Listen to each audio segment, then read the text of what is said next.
안녕하세요. 뉴스 찬찬찬. 오늘은 13번째? 세 번째. 13번째 시간입니다. 머리를 안 깎고 왔다고 방금 혼났습니다. 머리 좀 깎고 오겠습니다. 외모로 승부를 안 하고 우린 콘텐츠로만 승부한다.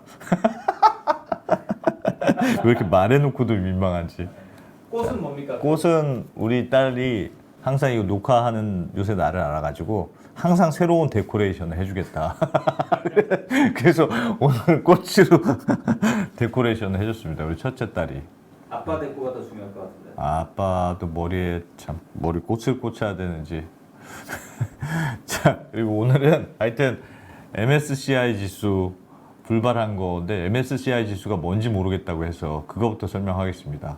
지금 이게 뭐 한국경제신문에서 좀 크게 썼어요. 딴 데도 많이 썼습니다만 올해도 MSCI 선진국 지수의 편이 불발됐다 이런 기사가 있는데 MSCI 지수라는 게 뭐냐면 MSCI는 모건 스탠리라고 미국의 유명한 이제 그 투자은행 아시죠? 모건 스탠리의 자회사 중에 모건 스탠리 캐피탈 인터내셔널이에요. 그래서 MSCI 약자로 하는 건데 이게 뭐 MSCI 지수도 있고 FTSE 지수도 있고 여러 지수들이 있습니다. 이거는 이 지수가 전 세계 증시들을 너는 선진국 증시, 너는 신흥국 증시 이런 식으로 지수를 만들어요. 그러면 그 지수에 예를 들면 연기금이다. 우리나라로 치면 국민연금 같은 데가 나는 선진국에 그냥 투자하고 싶은데 그걸 다 일일이 찾아서 하기 그러니까 MSCI 지수가 해준 선진국 지수 하면 거기 딱 투자하면 거기에 따라 거기 들어가 있는 종목들 그냥 따라서 쫙쫙쫙쫙 투자하게 되는 이런 식이에요. 그래서 MSCI 지수 선진국 지수에 들어가면 MSCI 선진국 지수를 따라하는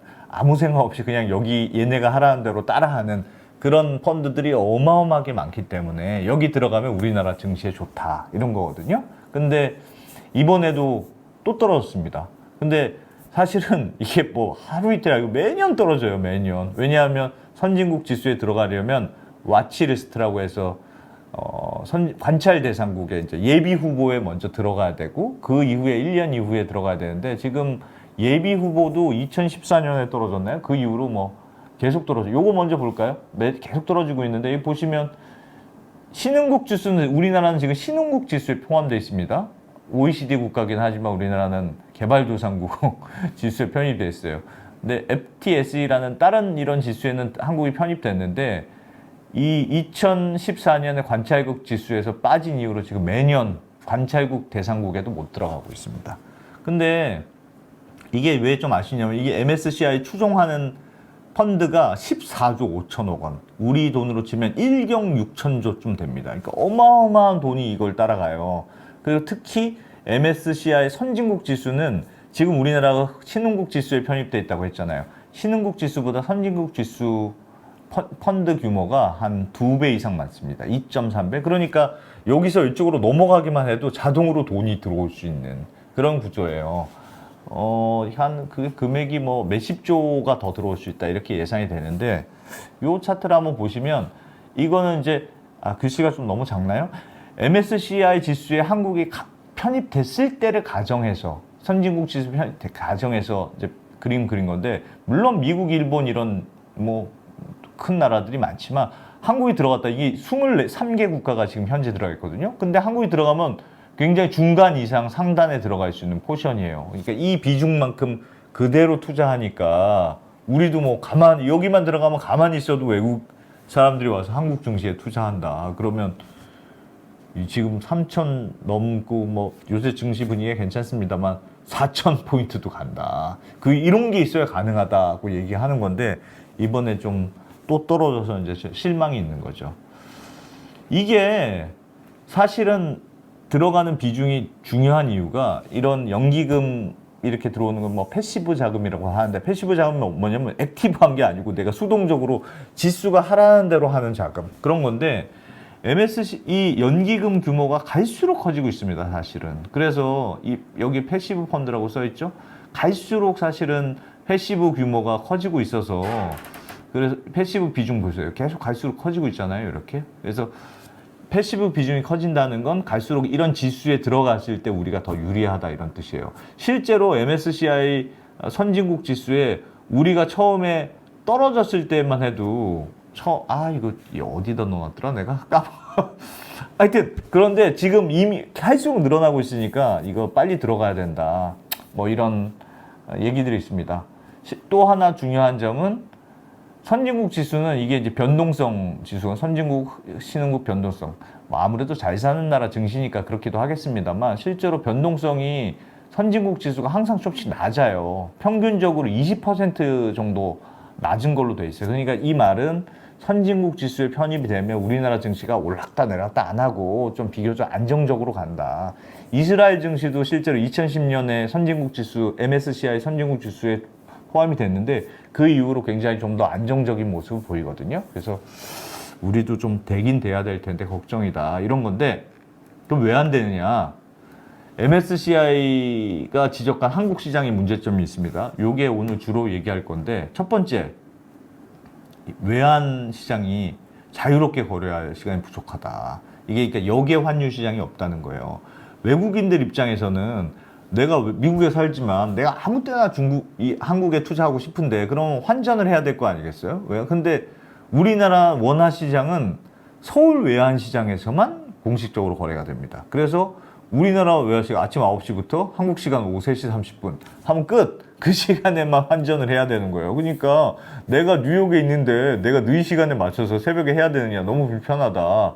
그러니까 뉴욕에도 런던에도 뭐 홍콩에도 이런 역외 국내가 아니고 역외에도 원화를 바꿀 수 있는 시장을 만들어줘라. 그래야 편한 거 아니냐. 이런 지적을 매년 하고 있어요. 그래서 근데 우리는 그런 거 못한다.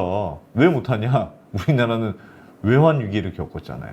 그래서 사실은 이론적으로는 불가능하진 않습니다. 왜냐하면 MSCI 선진국 지수에 포함되어 있는 23개국 국가들이 다 역외 환율 시장 갖고 있거든요. 근데 우리나라는 하면 되는 거 아니냐. 그렇긴 한데 이제 조금 소극적인 게 어떻게 또 외국의 역외 시장을 열었다가 환율이 막 변동되면 대처를 어떻게 하지? 이런 걱정이 있고 또 실제로 기획재정부 같은 데서 이제 외환시장 와치하고 좀 심하면 돈도 풀어서 이제 환율 약간의 조작도 하고 하는 건데 밤에 막 그러면 밤새서 근무해야 되잖아요. 3교대 근무를 해야 돼. 누가 3교대 근무를 하냐. 뭐 그런 문제도 있고. 아무튼 기획재정부 입장에서는 조금 우리가 굳이 해야 되느냐라는 약간의 소극적인 게 있어요. 그래서 MSCI는 반드시 외환시장 이걸 풀어달라. 역외 시장을 풀어달라고 하고 있어서 되게 쉽지는 않습니다.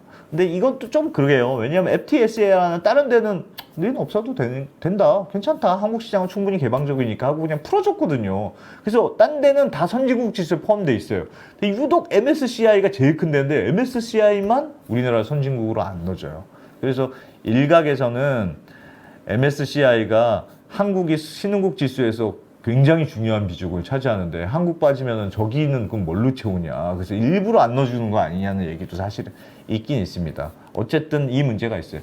또 하나 그리고 우리나라 이제 하는 건 NDF라고 해서 역의 차액 결제 선물한 시장이 있거든요. 이름도 진짜 어려운데 이건 하여튼 실제로 외환이 거래되는 게 아니고 이게 역외에서 NDF는 있는데 그건 뭐냐면 선물하고 환율하고 실제로 그 외환하고 이 차액만 이건 그냥 넘어갑시다. 무슨 말인지 이것까지 굳이 설명해야 되나 뭐 그런 생각. 하여튼 거래할 수 있는 시장이 없지는 않지만 어쨌든 이론적으로 역외 환율 시장이 없는 게 문제다. 그래서 MSCI는 그것 때문에 안 해주고 있다고 한다. 또 하나는 이번에 새로 들어간 건 여전한 공매도 제한도 이번에 새로 제한했습니다. 그러니까 공매도 왜 이제 그 우리 코로나 때문에 공매도 제한 한참 했다가 지금 코스피 200종목, 코스닥 150종목에 대해서만 공매도 제한을 풀어줬잖아요. 근데 나머지는 그럼 어떡할 거냐? 우리는 이렇게 시장 주제가 있는 데는 안 된다. 뭐 이런 이슈도 있어요. 그래서 공매도도 풀어야 된다는 것도 있고 이것도 재밌는데 영문 자료가 외국인들 입장에서 너무 없다. 너무 한글 자료가 많다. 이런 사실 뭐 불만들도 있습니다. 지금 외국인 투자 등록 의무화도 있거든요. 외국인이 한국에 투자하려면 반드시 난 외국인인데요. 한국의 은행에 가서 원화로 바꿔가지고 해주세요. 이런 식으로 반드시 등록하게 돼 있어요. 그래서 주식시장에 보면 오늘 외국인이 얼마 샀습니다. 얼마 팔았습니다. 매일매일 거래가 딱 숫자가 나오잖아요. 그게 이제 외국인 투자 등록 의무화 때문에 그런데 아니 나는 외국인 인 신분을 노출하고 싶지 않다. 이럴 수 있잖아요. 그러니까 외국인 입장에서는 이런 거 마음에 안 든다. 제출 서류도 많다. 뭐 금융당국에 일일이 신고해야 된다. 이런 것도 있고 이 표에는 없습니다만 이런 것도 있습니다. 배당금을 주는데 배당락일 이후에 결정하는 것도 있다. 그게 무슨 말이냐면 제가 지금 예를 들면 6월 30일에 중간 배당 결정이다. 6월 30일 날 주식을 갖고 있는 사람한테는 배당을 줘요. 그럼 사람들이 6월 30일까지 가지고 있을 거 아니겠어요? 근데 6월 30일까지 가지고 있는 주주들한테 배당을 얼마 줄지를 그 이후에 결정해줘요. 그러니까 내가 배당을 얼마 받을지 모르는 상태에서 옛날에 100원씩 줬으니까 이번에도 100원 주지 않을까 기대감으로만 하는 거지. 그냥 약간 깜깜이 상태에서 배당 결정이 되는 거거든요. 그러니까 그런 게 어딨냐. 미리 네가 배당을 얼마 할지를 발표하고 그리고 배당 기준일을 정해야 맞는 거 아니냐. 뭐 이런 지적도 있는데 이거는 좀 맞는 얘기 같아요. 아무튼 제일 큰 문제는 이 역외 외환 시장이 없다는 게 문제고 역외 외환 시장 이게 정부에서도 그렇게 적극적이지가 않아가지고 외환 시장은 만약에 풀어주면 MSCI 선진국 지수에 들어갈 가능성이 높죠. 근데 만약 그러면은 환율 시장이 움직이면 우리나라는 수출이 중요한 국가인데 야 주식 시장 좀 좋자고 환율 시장 위험에 빠뜨리는 게 말이 돼? 뭐 이런 논리인데 모르겠습니다. 다른 나라도 다 해서 이론적으로 할 수 있지 않을까 그런 생각이 들긴 들어요. 근데 하여튼 정부는 크게 의지가 없다. 그래서 이 외환시장, 역의 외환시장은 잘 안 될 것 같다. 그래서 MSCI 선진국 지수는 내년에도 또 떨어졌다.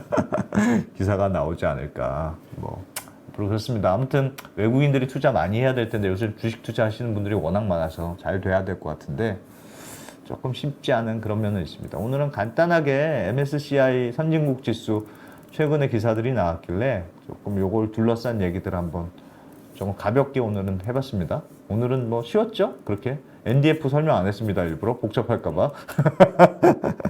자, 하여튼 다음 시간에는 더 재밌는 저희 딸내미한테 이 만화 더 그리라고 해서 2탐구 너무 기대하는 사람들이 많다.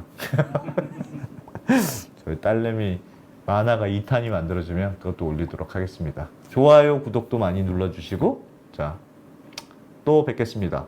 고맙습니다.